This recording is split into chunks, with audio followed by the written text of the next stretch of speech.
Hello and welcome to all of you. तो अब हम लोग अप्लाइड स्टैटिस्टिक्स के इस पेपर को, जो कि सेमेस्टर 6 का पेपर नंबर 2 था, की समाप्ति की ओर बढ़ रहे हैं। और अब हमारे सिलेबस में जो लास्ट टॉपिक बचा हुआ है वो है लाइफ टेबल। लाइफ टेबल होती क्या है जानेंगे इसके बारे में, और इस टेबल से हमें क्या क्या एडवांटेज हैं, यानी इस टेबल की स्टडी करके हमें क्या क्या चीज़ें ऐसी हैं जिनमें मदद मिलती है, ये सारी चीज़ जानेंगे। और आपके बीएससी के पेपर के साथ साथ इंडियन स्टैटिस्टिकल सर्विस का चौथा पेपर, जिसमें हर साल लाइव टेबल से जुड़े हुए क्वेश्चंस आते हैं, आपके पास पेपर्स यूपीएससी की साइट्स पे हैं, आप चाहें तो उन्हें देख सकते हैं। मेरे पास अभी इतना समय नहीं कि मैं आपको पेपर दिखाऊं, फिर भी पढ़ाने के बाद मैं आपको एक पेपर ज़रूर दिखाऊंगा जिससे आप ये जान पाएँ कि लाइफ टेबल के क्वेश्चन कैसे कैसे आते हैं। तो चलिए स्टार्ट करते हैं लाइफ टेबल। लाइफ टेबल होती क्या है, पहले हम इसके बारे में जानते हैं। तो जो ऐसी कोई टेबल बनाई जाए जो लोगों के death rate, mortality rate, birth rate या फिर कह लें उसको फर्टिलिटी रेट के बारे में हमें एक आइडिया दें कि किस एज ग्रुप के लोगों का डेथ रेट क्या है या उनके डेथ की प्रोबेबिलिटी क्या है, और कौन से ऐसे एज ग्रुप हैं जिनमें सर्वाइवल रेट सबसे ज़्यादा है, इन सारी चीज़ों की जानकारी। तो धीरे धीरे करके हम लाइफ टेबल के डिस्क्रिप्शंस को पढ़ेंगे, क्या क्या चीज़ें होती हैं जो लाइफ टेबल की टेबल्स में कॉलम के फॉर्म में होती हैं। तो चलिए स्टार्ट करते हैं। The life table gives us life history of a hypothetical group. Hypothetical group इसको क्यों कहा गया, क्योंकि एट अ टाइम जो लोग होते हैं हम उनकी स्टडी उनको लेकर स्टार्ट करते हैं। यानी लाइफ टेबल की एक खास बात ये है कि इसमें हम उन लोगों को रखते हैं जो एक ही समय में एक ही साथ जन्म लेते हैं। तो life table gives the life history of a hypothetical group or cohort. जब भी हम किसी ग्रुप की स्टडी करते हैं तो उसका एक नाम और होता है कोहार्ट, आप इस बात को ध्यान रखेंगे। As it is gradually diminished by death. और ये जो ग्रुप है इसमें धीरे धीरे लोग कम होते जाएंगे। किस कारण से? क्योंकि लोगों की डेथ होती जाएगी और बाकी जो बचे हुए लोग हैं उनको लेकर हम अपनी लाइफ टेबल को कंटिन्यू रखेंगे। It is a conventional method of expressing the most fundamental and essential facts about the age distribution of mortality. यानी ये एक बहुत ही पुराना परंपरागत तरीका है, fundamental, expressing the most fundamental and essential facts, जिसके थ्रू बहुत सारे ऐसे फैक्ट्स हमको देखने को मिलते हैं। किसके बारे में? मोर्टेलिटी के बारे में, इन अ टेबुलर फॉर्म, एक टेबल के फॉर्म में। और ये क्या बताते हैं? एज डिस्ट्रीब्यूशन ऑफ मोर्टेलिटी, यानी अलग अलग एज में लोगों की मोर्टेलिटी कितनी रहती है। And is a powerful tool for measuring the probability of life. और लाइफ टेबल की मदद से हम ये भी मेजर करते हैं कि किसी व्यक्ति के आगे के 20 साल जीने की प्रोबेबिलिटी क्या है। एंड डेथ, और डेथ की भी, कि इस साल उसकी डेथ होगी, इसकी क्या प्रोबेबिलिटी है। ऑफ वेरियस एज सेक्टर्स, अलग अलग एज ग्रुप का। A life table provides answers to the following questions. Life table से हमें कौन कौन से आंसर मिलते हैं, आइए देखते हैं। यानी हमें लाइफ टेबल किस तरीके से हेल्प करती है। पहला, how will a group of infants all born at the same time. कैसे बच्चों का एक ग्रुप जो कि एक ही समय पे सारे पैदा हुए, and experiencing unchanging mortality condition, और इन सब ने एक जैसी बिना बदलाव वाली मोर्टेलिटी कंडीशंस का सामना किया। मोर्टेलिटी कंडीशंस का मतलब मरने के जो कारण होते हैं उनका सामना किया थ्रू आउट द लाइफ, अपने पूरे जीवन काल में। ग्रेजुअली डाई आउट, और ये कैसे धीरे धीरे इनकी डेथ होती गई, उसका रीज़न क्या रहा। तो सेकंड पॉइंट पे आते हैं। सेकंड हमें क्या मिलता है इससे, लाइफ टेबल से? When in the course of time all these infants die, यानी लगभग कितने समय में ये सारे के सारे बच्चे जिनको लेकर हमने स्टडी स्टार्ट की थी इनकी डेथ हो गई। What would be the average longevity पर पर्सन, और अगर हम एक व्यक्ति का ये बताएं कि औसत उम्र कितनी थी तो वो हम लाइफ टेबल से कैलकुलेट करते हैं। जैसे आप गूगल पे चेक कर सकते हैं कि इंडिया में एवरेज लाइफ कितनी है, तो आपको 60 के आसपास दिखेगी। तो किसी की 100 है, किसी की 50 है, किसी की 80 है, लेकिन एवरेज जो निकल कर आता है वो 60 के आसपास आता है। आगे आते हैं। What is the probability that person of specified age will survive a specified number of years. इस बात की क्या प्रोबेबिलिटी है कि किसी पर्टिकुलर एज का आदमी आगे कितने साल तक सर्वाइव कर पाएगा। Probability that person of specified age, यानी उसकी एज हमको स्पेसिफाई है, will survive a specified number of years, यानी अगले कितने साल तक वो सर्वाइव कर पाएगा। Next question, how many persons out of selected number of persons, यानी जितने लोगों को लेकर लाइफ टेबल स्टार्ट की गई थी उनमें से living at some initial age, जो किसी एक एज पर जी रहे हैं, मान लो 21 साल पर कुछ लोग हैं जो जी रहे हैं, survive on the average to each attend age, तो उनके हर अगले साल को सर्वाइव करने का एवरेज क्या होगा, यानी मान लो 20 साल के टोटल 20,000 लोग हैं, तो अगले साल कितने लोग सर्वाइव करेंगे, इसका एवरेज क्या होगा, औसतन कितने लोग हैं जो अगले एक साल तक और जिएंगे। दिस लाइफ टेबल दस gives a summary of the mortality experience of any population group, यानी एक तरीके से लाइफ टेबल हमें क्या देती है, मोर्टेलिटी एक्सपीरियंस की समरी, यानी लोगों की डेथ कैसे हो रही है, और चूंकि ये हमें मोर्टेलिटी के बारे में बताती है इसीलिए इसका नाम लाइफ टेबल के साथ साथ मोर्टेलिटी टेबल भी है। ठीक है, चलिए आगे बढ़ते हैं। During a given period and is a very effective and comprehensive method for providing concise measure of the longevity of the population, यानी ये जो लाइफ टेबल बनाने का है मेथड है ड्यूरिंग अ गिवन पीरियड, किसी समय में, is a very effective and comprehensive method, ये बहुत ही प्रभावी और समझने वाला तरीका है for providing concise measure of the longevity, यानी इसकी मदद से हम लॉन्गिविटी को कहते हैं दीर्घायु, यानी कितने साल तक जिया को मेज़र कर सकते हैं, दैट पॉपुलेशन, यानी उस पॉपुलेशन की। ठीक है, चलिए आगे बढ़ते हैं।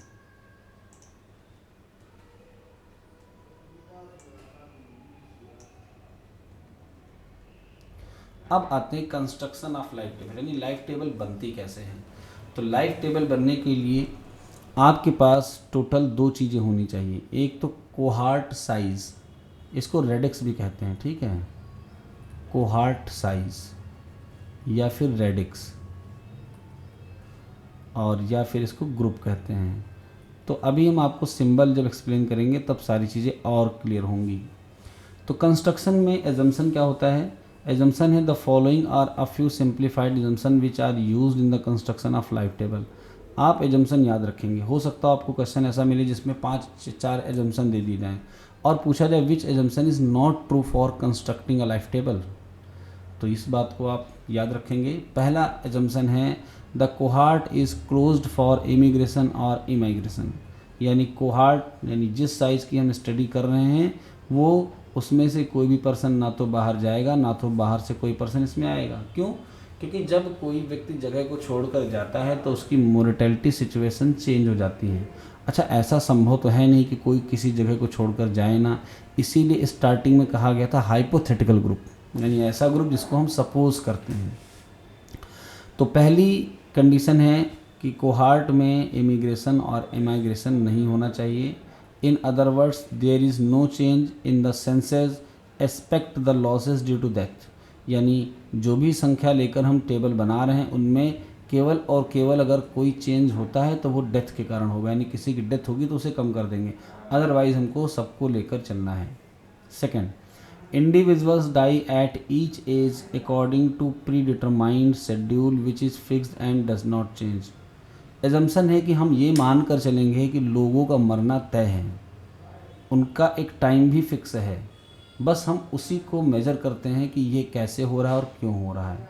तो सेकंड एजम्पशन है कि individuals die at each age, यानी किसी भी उम्र पर उनकी डेथ होगी according to a predetermined schedule. ये शेड्यूल कौन बनाता है? चलो इसके बारे में बात नहीं करेंगे, आगे बढ़ते हैं। Which is fix and does not change, जो कि फिक्स है, निश्चित है और इसको बदला भी नहीं जा सकता है। तो ये एज्यूम करके चलते हैं। थर्ड पे आते हैं, the cohort originates from some standard number births. जब भी हम कोहार्ट यानी लाइफ टेबल बनाने की स्टार्टिंग करते हैं तो साइज को स्टैंडर्ड रखने की कोशिश करते हैं, जैसे कि 10,000 लोगों को ले लिया या 1,00,000 लोगों को ले लिया, which is called the radix. Radix आपके सामने आ गया। आते हैं नेक्स्ट पे, एजम्पशन नेक्स्ट क्या है, the death are distributed uniformly over the period this. Uniformly का मतलब ये होता है कि किसी एक पर्सन की एज 21 है और वो 22 तक जाएगा, तो इस पूरे ईयर में जो रिस्क ऑफ मोर्टेलिटी है वो इक्विवेलेंट रहेगा, यानी कभी भी उसकी डेथ कहीं भी हो सकती है। तो the next assumption is that death are distributed uniformly, यानी यूनिफॉर्म डिस्ट्रीब्यूशन को फॉलो करेगा over the period. Uniform distribution का जो PDF होता है वो ये होता है। इसका मतलब होता है कि इसके डेथ की प्रोबेबिलिटी 1/n है, यानी जो भी टाइम पीरियड है दिस, जैसे 1 साल का टाइम पीरियड है, 2 साल का टाइम पीरियड है, तो उसमें हर एक पॉइंट पे यूनिफॉर्म यानी प्रोबेबिलिटी कांस्टेंट रहेगी कह लो फॉर ईच x, और ये x कुछ भी हो सबके लिए। Aspect for first few years, कुछ शुरुआत के सालों को छोड़कर। ऐसा क्यों? आप सब ने देखा कि जब बच्चे का जन्म होता है तो हम एक अलग से रेट कैलकुलेट करते हैं, इन्फेंट मोर्टेलिटी रेट, यानी उस समय मोर्टेलिटी रिस्क ज़्यादा होता है क्योंकि बच्चे हमको अपनी समस्याओं को बता नहीं पाते हैं। तो कुछ वर्षों को स्टार्टिंग का अगर हम छोड़ दें तो बाकी टाइम पे डेथ पूरे जीवन काल में यूनिफॉर्म डिस्ट्रीब्यूशन को फॉलो करती है, मीन्स सेम प्रोबेबिलिटी के साथ किसी की भी डेथ कभी भी होती है। In other words deaths are uniformly distributed between one birthday and the next, यानी एक से लेकर अगले बर्थडे तक डेथ की डिस्ट्रीब्यूशन की बात अगर हम करें तो वो यूनिफॉर्म को फॉलो करता है। अब आ गया लाइफ टेबल का डिस्क्रिप्शन, यानी एक लाइफ टेबल में क्या क्या होता है जिसे हमें पढ़ना होता है या लाइफ टेबल बनाते समय कैलकुलेट करना होता है। आपके एग्ज़ाम में ऐसे छोटे छोटे क्वेश्चंस आएंगे जिसमें लाइफ टेबल आधी अधूरी दी जाएगी और आपको कहा जाएगा कि इसे पूरा करिए। तो पूरा करने के लिए जो लाइफ टेबल का कंस्ट्रक्शन है वो हम आपको बताएंगे कि कैसे बनती है, और डिस्क्रिप्शन मतलब कौन कौन से सिंबल्स हैं, इनका मतलब क्या है। आप देख पा रहे होंगे कि इस लाइफ टेबल में टोटल 11 कॉलम हैं। 11 कॉलम में सबके अलग अलग नोटेशन है, x, lx, dx, qx, px, mx, μx, capital Lx। ये वो कॉलम है जिसकी चर्चा की जा रही थी जब हम पढ़ रहे थे NRR, नेट रिप्रोडक्शन रेट, तो इसका यूज़ किया गया था। अब आप जब जान जाओगे ना LX होता क्या, तो आपकी समझ में NRR और आएगा। नेक्स्ट वन है TX, EX0 और EX, ये दोनों क्या हैं, इन सब के बारे में हम जानते हैं। तो चलिए स्टार्ट करते हैं। The column 5, 6 and 7 do not occur in all the life tables. 5, 6, 7 सारे में नहीं आते हैं, बाकी लगभग सारे सिंबल्स आते हैं। ऐसा इसलिए क्योंकि ये एक अलग तरह के कैलकुलेशंस कह लो या अलग तरह का टॉपिक कह लो, और 5 के तो ना आने का रीज़न ये है कि 5 is the reciprocal reverse of QX, यानी अगर QX को हम कहें this is the probability of death, तो PX को कहेंगे 1 - QX means the probability of survival. तो इसीलिए दोनों को लिखने की कोई ज़रूरत नहीं पड़ती है। रिमार्क हो गया है, आगे बढ़ते हैं। तो अब इनके सिंबल को हम एक्सप्लेन करना स्टार्ट करते हैं और आप इसको रिवाइज भी करते रहना, ठीक है। सबसे पहले आते हैं x पे, जो पहला कॉलम था। x का मतलब है एज, जैसे x की वैल्यू 1 है तो 1 साल, 2 है तो 2 साल, 3 है तो 3 साल। अब जो कॉलम नंबर 2 है जिसको LX, स्मॉल LX कहा गया था, ये क्या है ध्यान से समझिएगा और रिवाइज करिएगा। LX is the number of person living at any specified age x। मान लो हमने कहा L0, तो L0 is the cohort size, यानी जितने बच्चे जन्म लिए उन सब को लेकर हमने अपनी स्टडी स्टार्ट की। L1 की बात करें तो 1 साल के बाद कुछ की डेथ तो होगी ही होगी, तो L1 is the number of children survive at age 1। But जब L2 पे पहुँचे यानी उनकी एज 2 ही, तो फिर से कुछ की डेथ हो गई, तो L2 is the number of person living at age 2। तो क्या आपको LX सिंबल क्लियर हो गया? LX is the number of person living at any specified age x, यानी ये x बताएगा कि उनकी उम्र कितनी है। Clear? Yes sir. In any year out of the assumed number of birth से L0, यानी L0 में से और LX में x की जो भी वैल्यू हुई उतने साल के बाद, यूजुअली कॉल्ड L0 को कोहार्ट या फिर रेडिक्स कहते हैं लाइफ टेबल का। Next one is the DX। What is the DX? DX is the number of person who are died at age x। DX उन लोगों की संख्या जो x पे जिनकी डेथ हो गई। सपोज L0 हमने लिया 1000 और अब हम कह रहे हैं L1 की वैल्यू है 900, इसका मतलब 1 साल होते होते 100 लोगों की डेथ हो गई। तो D1 की वैल्यू अगर हम कैलकुलेट करेंगे तो इसका फॉर्मूला क्या बनेगा? L1 - L0, यानी ऐसे लोग जो सॉरी यहाँ D0 लिख लो, मतलब ऐसे लोग जिन्होंने 1 साल पूरा नहीं किया और D0 पे उनकी डेथ हो गई। तो D0 = L1 - L0, यानी इससे इसको सब्ट्रैक्ट करेंगे तो निकल के आएगा 100।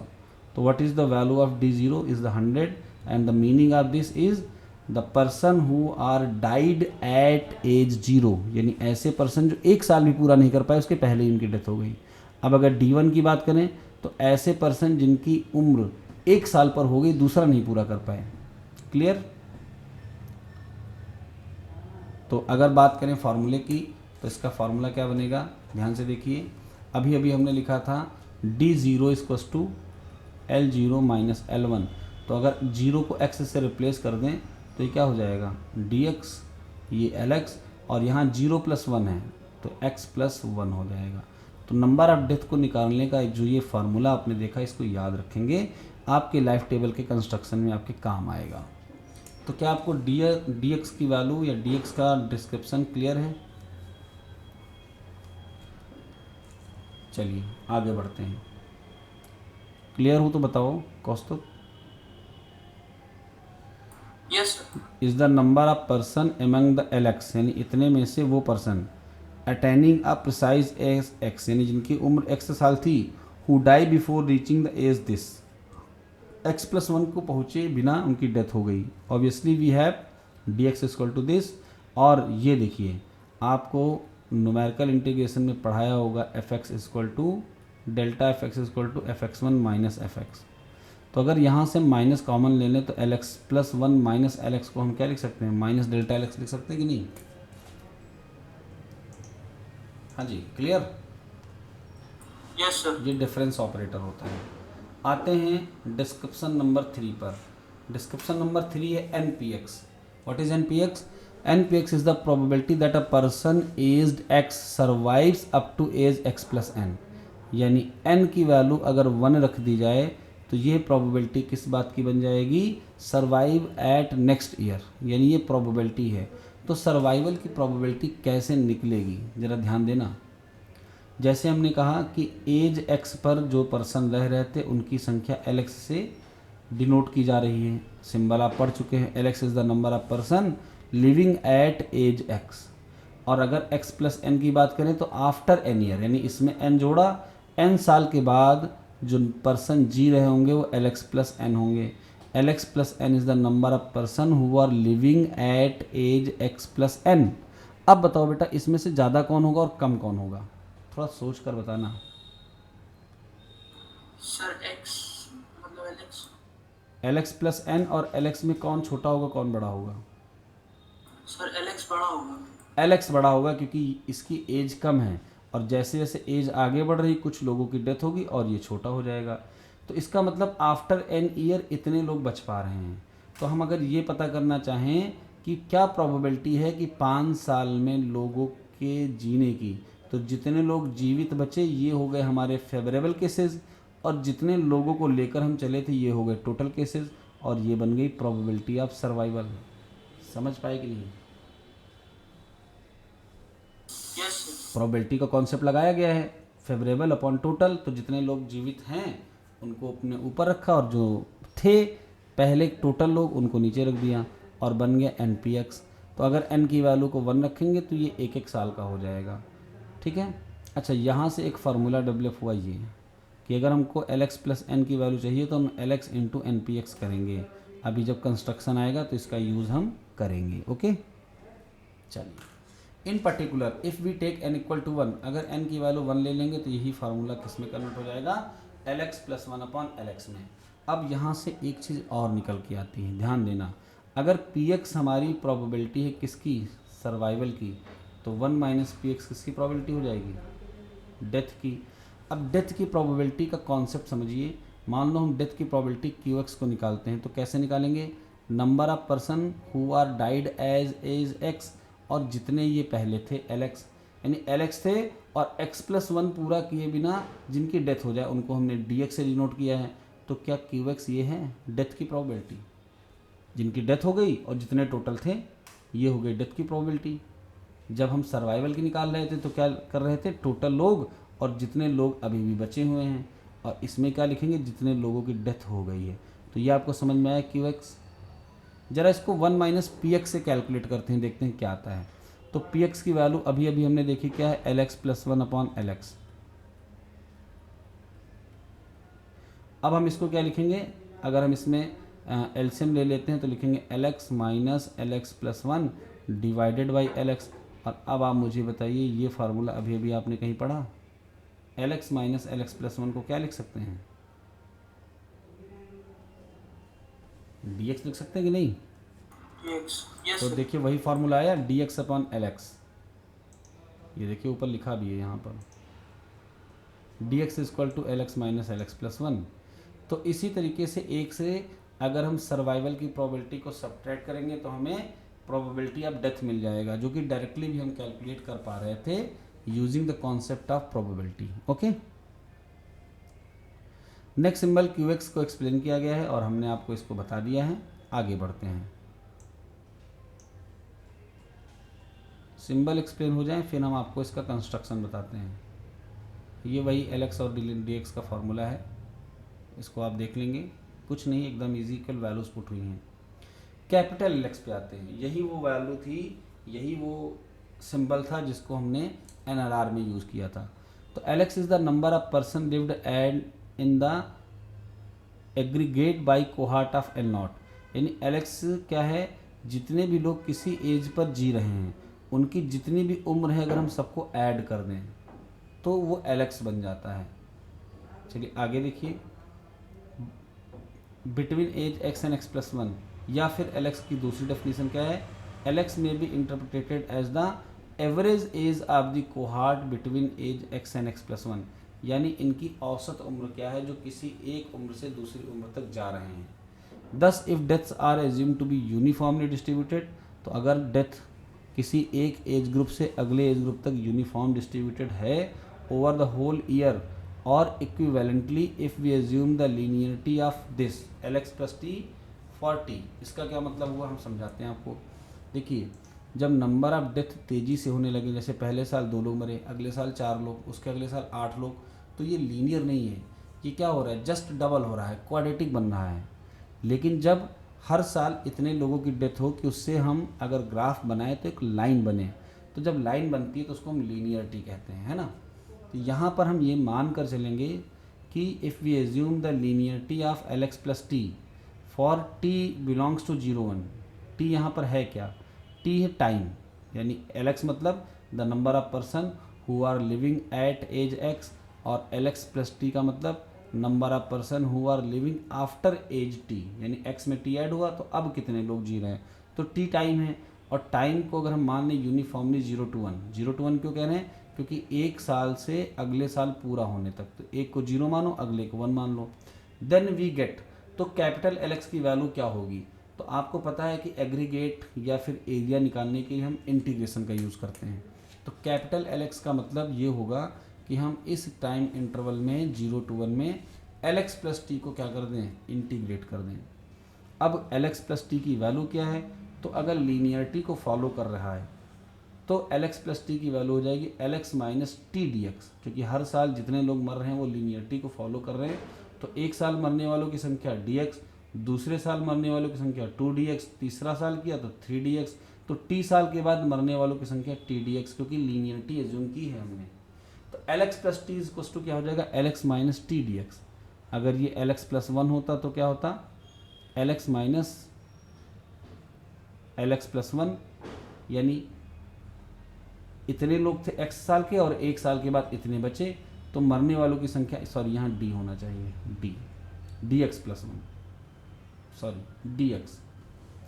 यहाँ से अगर एल एक्स प्लस 1 की वैल्यू निकालें तो देखो क्या निकल रही है, इस फार्मूले से एल एक्स प्लस 1 की वैल्यू निकालिए, तो एल एक्स प्लस 1 की वैल्यू निकल रही है L X minus 1 into D x, क्योंकि डी एक्स इधर ट्रांसफ़र हो जाएगा। तो 1 साल में 1 इंटू डी एक्स है तो 2 साल का 2 इंटू डी एक्स होगा। इसी तरीके से टी साल के बाद ये, तो क्या आपको ये समझ में आया? Yes sir. ठीक है, अब इस एल एक्स प्लस टी को हम यहाँ पुट कर देंगे, लीनियरिटी मानकर चल रहे थे, और पुट करने के बाद एल एक्स कॉन्स्टेंट है, इसका इंटीग्रेशन हो जाएगा टी, लिमिट लग गई 0 to 1, और यहाँ पर टी का इंटीग्रेशन होगा टी स्क्वायर बाई 2 और लिमिट लग गई 0 to 1। अब जब इनकी वैल्यूज़ पुट कर देंगे तो क्या होगा, तो पहला वाला बनेगा एल एक्स, क्योंकि 0 1 में 1 ही बच रहा है, और दूसरे वाले में 1/2 बच रहा है, यानी dx/2। तो अगर dx की वैल्यू भी पुट कर दें यहाँ पर हम, अच्छा यहाँ पर इस फार्मूले को फोकस करना, जैसे अभी अभी हमने क्या लिखा था, lx प्लस टी को lx minus T D x, वैसे ही अगर आप ध्यान से देखो तो अब की बार t की जगह पे क्या आ गया है, 1/2। तो 1/2 आने पर हम इसको क्या लिख सकते हैं, lx प्लस 1/2। समझ पा रहे हैं कि नहीं? तो ये सिंबल भी इम्पॉर्टेंट है आपके लिए यहाँ पर, है ना। आगे बढ़ते हैं, इसका एक और फॉर्म कैलकुलेट करते हैं, putting the value of dx। dx की वैल्यू हमने पुट कर दी lx माइनस lx प्लस 1। अब इसका एलसीएम ले लो, एलसीएम लेते ही ये इस फॉर्मेट में आ जाएगा, यानी कैपिटल Lx जिसको एग्रीगेट कहा गया था, ये आया 1/2 Lx प्लस Lx प्लस 1। तो आपको फार्मूले से भी तो दिख रहा है कि ये क्या है, x टू x प्लस 1 की एवरेज एज है, तभी तो 2 से डिवाइड किया जा रहा है इसको। तो आपके लिए ये फार्मूला मोस्ट इम्पॉर्टेंट है for the calculation of capital Lx। ठीक है, ये देखो दूसरा फार्मूला जो हमने ऊपर बताया था वो यहाँ भी एक्सप्लेन किया है, Lx प्लस हाफ वाला। 6 क्या है, tx कुछ और नहीं, बस tx का आप फॉर्म यहाँ पे देख लो, ये जो एवरेज एज हर साल आई थी उसका सम है। तो tx is the total number of years lived by the cohort L naught after attaining the age x, यानी x साल जीने के बाद कोहार्ट की कुल उम्र कितनी है। तो कोहार्ट की कुल उम्र निकालने के लिए क्या करेंगे, जो उनकी हर साल की एवरेज एज आई थी उसको जोड़ते हुए चले जाएंगे। तो कैपिटल tx आपको समझ में आया। Yes, sir. Thus if omega is the highest age, तो अगर हमको tx को कैलकुलेट करना है तो हम इसको कब तक कैलकुलेट करते जाएंगे, जब तक हमारा कोहार्ट जिंदा है। तो कोहार्ट की जीने की एक सीमा तो होगी 100 साल, 120 साल, 130 साल। तो मान लिया कि omega is the highest age, यानी ये वो एज ग्रुप है जब लोग यहाँ तक जी सकेंगे, है ना, हाईएस्ट एज। तो अब जब हम इसकी कैलकुलेशन करेंगे तो कहाँ से स्टार्ट करेंगे, तो tx देखिए स्टार्ट हो रहा है lx प्लस आई, जहाँ पर i की वैल्यू 0 है। तो अब i की वैल्यू 0 तो lx बन गया, i की वैल्यू 1 तो lx प्लस 1 बन गया। और ओमेगा माइनस x माइनस 1 ऐसा क्यों किया गया, ज़रा ध्यान से समझना। देखिए आगे का x पे हम कैलकुलेशन कर रहे हैं, तो ये इतने x साल हमने छोड़े और ये हाईएस्ट एज थी, तो हाईएस्ट एज से ये x साल निकल गए। बीच का हम कैलकुलेट कर रहे हैं, -1 इसलिए कर रहे हैं कि हम जब कैलकुलेशन स्टार्ट करेंगे तो किसी की एज कैसे डिफाइन होगी, ज़रा ध्यान देना। मान लो हमने कहा कि कोई एक आदमी 102 साल जिया, तो 102 का मतलब एग्जैक्ट नहीं होता है, 102 का मतलब होता है कि 102 से थोड़ा आगे बढ़ा होगा। कोई आदमी 105 साल जिया तो इसका मतलब थोड़ा तो आगे गया होगा, लेकिन 106 पूरा नहीं कर पाया होगा। तो ओमेगा हाईएस्ट एज में अगर इसको कंसिडर कर रहे हैं कि 106 के जस्ट पहले उसकी डेथ हुई, तो इसका मतलब उसने कितने साल पूरे कर लिए थे अपने जीवन के, 105। तो ये 1 साल माइनस करते हैं, यानी x वो माइनस किया जो स्टार्ट किया था, हमने कैलकुलेशन ही यहाँ से स्टार्ट की, और -1 इसलिए किया क्योंकि हाईएस्ट एज जो होगी वो पूरी नहीं कर पाएगा, अगर वो पूरी करेगा तो अगले वाले में चला जाएगा। तो इसलिए tx का जो फॉर्मूला है वो आपको समझ में आया। Yes, sir. ठीक है, आगे बढ़ते हैं। अच्छा अब यहाँ पर देखो इस फार्मूले को कैसे लिख रहे हैं, तो जब tx का फार्मूला ये है जो ऊपर लिखा हुआ है कि tx जो है lx से लेकर जब तक लाइफ टेबल चलती जाएगी जोड़ते जाएंगे। तो सिर्फ अगर इतने की बात करें तो इसको हम क्या लिख सकते हैं, tx प्लस 1 नहीं लिख सकते हैं, ये x प्लस 1 से स्टार्ट होगा। तो एक फार्मूला और बनता है tx का, tx is equal to lx plus tx plus 1। ठीक है, ओके Yes, sir. चलो ठीक है, आगे बढ़ते हैं। आते हैं सिंबल नंबर 7 पे। 7 क्या है, EX0। तो सिंबल नंबर 7 और इसके आगे का, चलो मैं देख लेता हूँ कि अभी आपको ज़्यादा एक्सप्लेन करना पड़ेगा। कंस्ट्रक्शन स्टार्ट तो हो रहा है, ठीक है करवा देते हैं आज ही।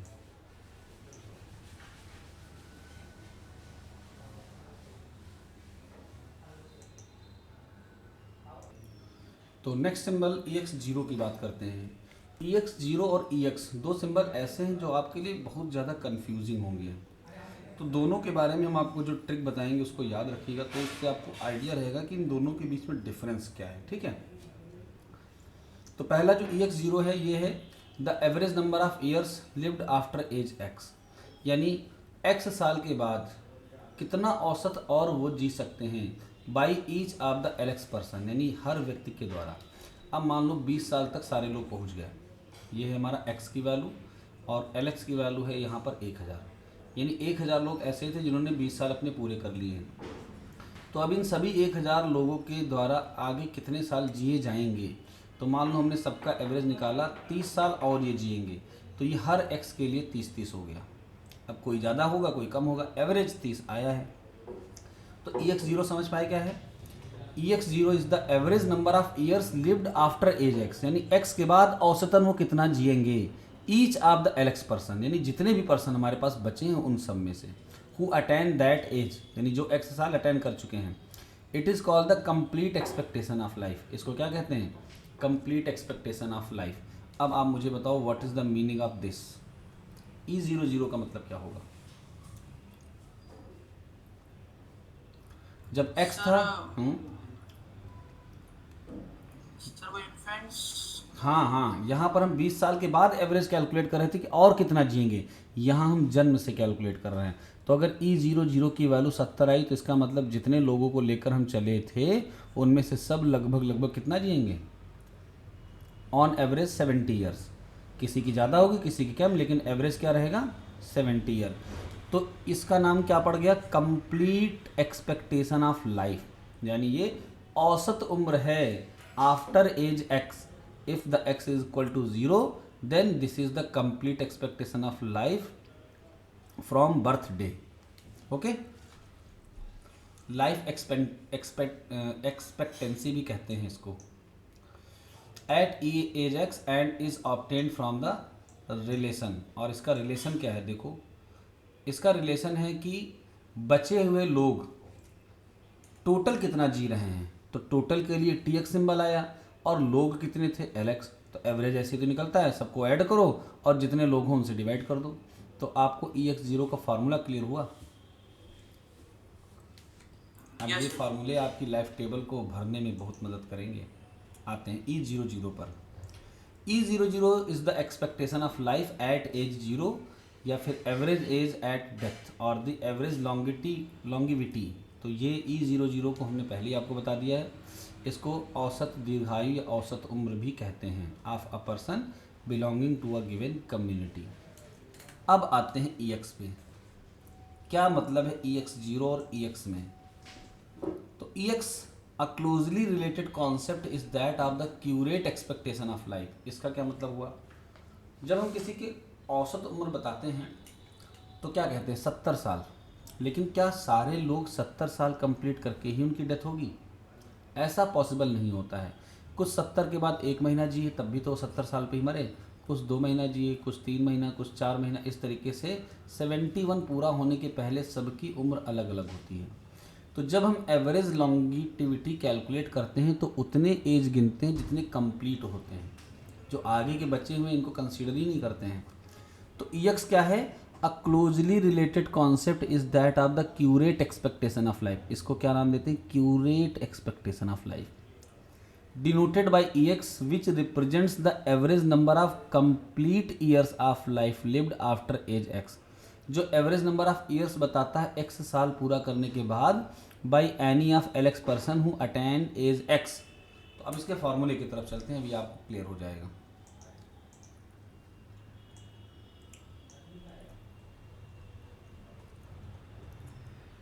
इसका फार्मूला देखो क्या है? EX equal to summation T equal to 1 to infinity.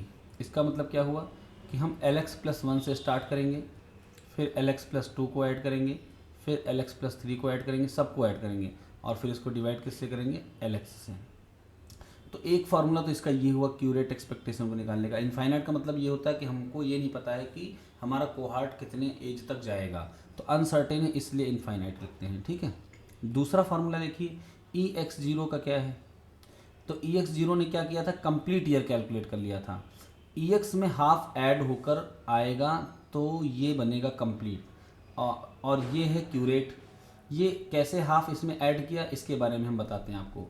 तो इसने क्या किया था, EX0 ने, इसने लॉन्गिटिविटी कैलकुलेट कर ली जो भी आई, उसके बाद के सालों को छोड़ दिया।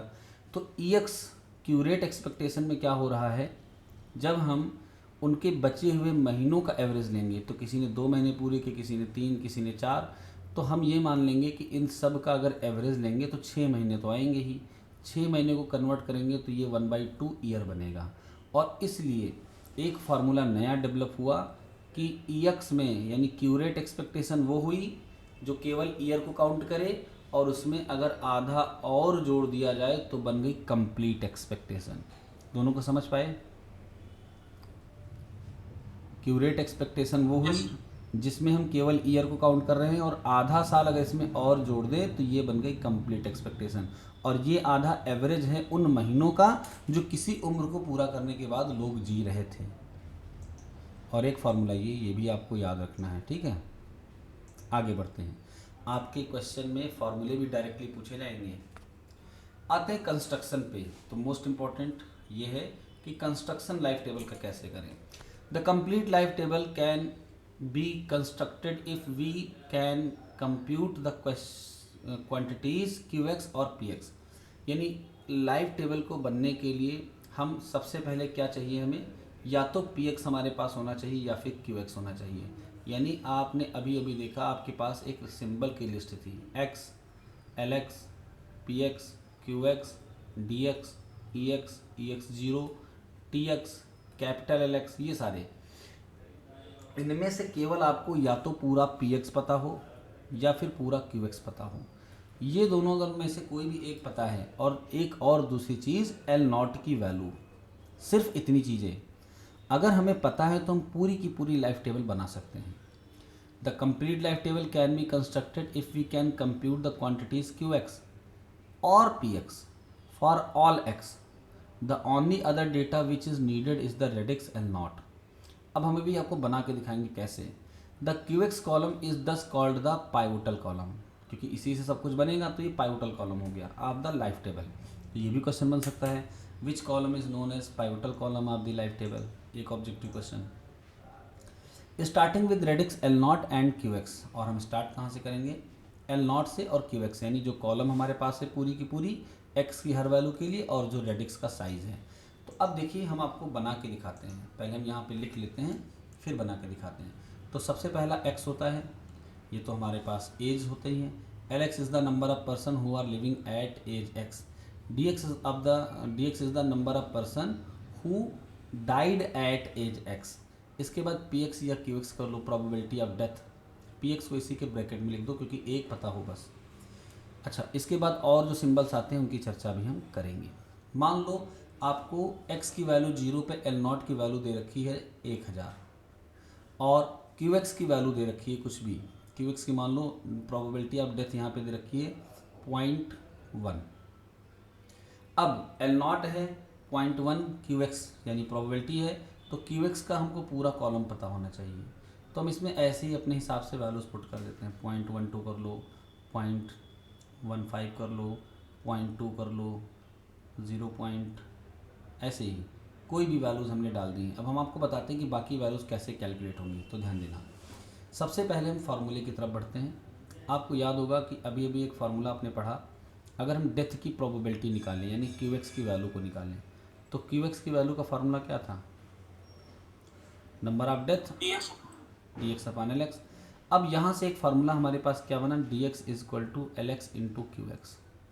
तो यहाँ से अगर X की वैल्यू को हम 0 पुट करें तो ये भी 0 हो गया। अब आपके पास L0 और Q0 है कि नहीं बताइए, है? Yes sir. तो L0 और Q0, तो आपने D0 निकाल लिया। अब आगे बढ़ते हैं, D0 आपके पास आ गया, कितना आया डजेंट मैटर, मान लो एक कुछ भी आया हो, ठीक, ये हमको मिल गया, इस पर हम टिक कर देते हैं। अब आगे की वैल्यूज़ की बात करते हैं। तो आगे की वैल्यू में D1 जब आपको निकालना है तो L1 और Q1 चाहिए। Q1 आपके पास है, L1 निकालना है, तो L1 का फार्मूला क्या बनेगा, तो आपने फार्मूला पढ़ा था DX is equal to LX minus LX plus 1, पढ़ा था ना, याद है? Yes sir. इसमें X की वैल्यू 0 पुट करो तो आएगा D0 equal to L0 minus L1, यहाँ से L1 की वैल्यू क्या आ गई, D0 माइनस L0, यानी 1 है तो D0 और L0 आएगा। अगर L2 निकालना होगा तो क्या आएगा, D1 माइनस L3 निकालना होगा तो क्या आएगा, D2 माइनस L2। तो अब L1 की वैल्यू कैसे आ गई, L1 की वैल्यू इस फॉर्मूले से आई। तो देखो L1 निकालने के लिए आपको क्या चाहिए, D0 और L0, क्या दोनों हैं आपके पास, L0 ये और D0 आ चुका है। अब L1 भी आपका मिल गया, L1 मिला। L1 मिलते ही L1 को Q1 से मल्टीप्लाई करोगे तो क्या मिल जाएगा, D1, इस फॉर्मूले का यूज़ करते हुए L1 Q1 मल्टीप्लाई होगा तो क्या मिलेगा, D1। अब जैसे ही D1 मिला L2 मिल जाएगा, L2 का फॉर्मूला क्या लगाओगे, D1 माइनस L1। समझ पा रहे हो? Yes sir. हमने यहाँ पे क्या गड़बड़ किया है, L1 को इधर लाए थे तो D0 इधर जाएगा, यानी हमने यहाँ पर ये गलत लिख दिया है। ये होगा L1 की वैल्यू क्या होगी, L0 माइनस D0, सॉरी ये सब गलत हो गया है। अब L2 की वैल्यू क्या हो जाएगी, L1 माइनस D1, ठीक है। वो एक बस इधर उधर मिस्टेक हुई थी, बाकी सब सही है। तो D1 आया। अब सिमिलरली जब D2 निकालना है तो इस फार्मूले का यूज़ करो, यानी L2 और Q2। तो L2 आ चुका है, Q2 यहाँ पर है, D2 निकल आया। अब जैसे ही D2 आया L3 बना लो, तो सब कुछ तो निकल रहा है आसानी से। समझ पा रहे हो? यानी केवल हमारे पास L0 मौजूद होना चाहिए और ये कॉलम मौजूद होनी चाहिए, या फिर ये, इन दोनों में से एक होगा तो दूसरा अपने आप निकल आएगा, ठीक है। तो ये इस तरीके से होता है कंस्ट्रक्शन ऑफ लाइफ टेबल।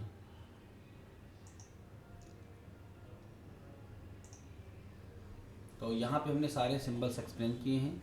अब जब कैपिटल LX में जाओगे तो इस फार्मूले को ऑपरेट कर देना है। जब हमारे पास L0 वाली पूरी कॉलम आ गई तो कैपिटल LX आ जाएगा। TX में जाओगे तो इस फार्मूले को लगा देना है, नहीं LX को जोड़ते हुए चले जाना है आगे तक, तो पूरा TX मिल जाएगा। EX0 को निकालने के लिए TX अपन LX लगा देना है। तो सारी चीज़ें आपको ऑटोमेटिकली मिलती चली जाएंगी। The complete life table can be constructed if we know the value of L0 and QX। The value of QX are obtained as. अब मान लो आपको लाइफ टेबल में QX ही ना पता हो, तो उसको कैसे निकालोगे? उसके लिए हम यूज़ करते हैं सेंट्रल मोर्टेलिटी रेट। वैसे तो आपके BSc के लेवल के हिसाब से इसकी कैलकुलेशन आपको अगर हम ना करवाएं तो ज़्यादा अच्छा है, क्योंकि ये जो है थोड़ा सा अलग टाइप का कॉन्सेप्ट है। ये QX का फार्मूला होता है, कैसे इसकी कैलकुलेशन होती है। मोर्टेलिटी रेट निकाल लेते हैं और फिर मोर्टेलिटी रेट में 2mx अपॉन 2 प्लस mx रख के हम QX की वैल्यू को कैलकुलेट करते हैं, तो हमको पाइवोटल क्वांटिटी वाला कॉलम पूरा का पूरा मिल जाता है। तो इसकी चर्चा फिर हम अब अगले टर्न पे करेंगे, मोर्टेलिटी फोर्स की। और कंस्ट्रक्शन जो हमने आपको बताया, इस पर बेस्ड कुछ क्वेश्चंस हैं आपके बुक में, तो हम उनकी तरफ बढ़ते हैं। और आप लोग इन क्वेश्चंस को करके थोड़ा सा ट्राई करना, क्योंकि आपके एग्ज़ाम में ऐसे क्वेश्चन आएंगे, तो इनकी प्रैक्टिस आपके लिए बेहद ज़रूरी है। तो ये तो लाइफ टेबल दी गई है, एग्जांपल्स आपको दिया गया कि लाइफ टेबल होती कैसे है, कैसे बनती है ना। ये पूरी की पूरी लाइफ टेबल दी गई है। हम सीधे क्वेश्चंस पे आते हैं। यूजेस आ गए। अभी देखो एक आध ये क्वेश्चन आया, अब आप इसको तैयार करेंगे। क्वेश्चन है, give the following table LX the number of rabbits living at age X। यानी रैबिट का ये लाइफ टेबल है और ये दिया हुआ है आपको। अब इसमें कुछ क्वेश्चन जो पूछे गए ये आपके लेवल से थोड़ा अप हैं। आप ऐसे क्वेश्चन को करिएगा जिसमें लाइफ टेबल कंप्यूट करने को आए, लाइफ टेबल बनाने को आए। तो इसमें ये पूछ रहे हैं at least one of them will be alive. ये अलग टाइप के क्वेश्चन है थोड़े से, जिसमें लाइफ टेबल अधूरी हो और उसको पूरा करने का क्वेश्चन आए, वो आपके लिए इम्पोर्टेंट हैं at the level of BSc। जैसे ये क्वेश्चन देखो, fill in the blanks in a portion of life table give below. तो आपके पास अप्लाइड वाली बुक है, उसको उठाइए और इस क्वेश्चन को देखिए और करने की कोशिश करिए, ठीक है। सोल्यूशन भी इसमें दिया है, इसको भी कर लेना, तो आपके लिए ये आसान हो जाएगा। ये देखो पूरा सोल्यूशन है। समझ में ना आए तो मुझे बताना, फिर मैं आपको समझाऊंगा, ठीक है।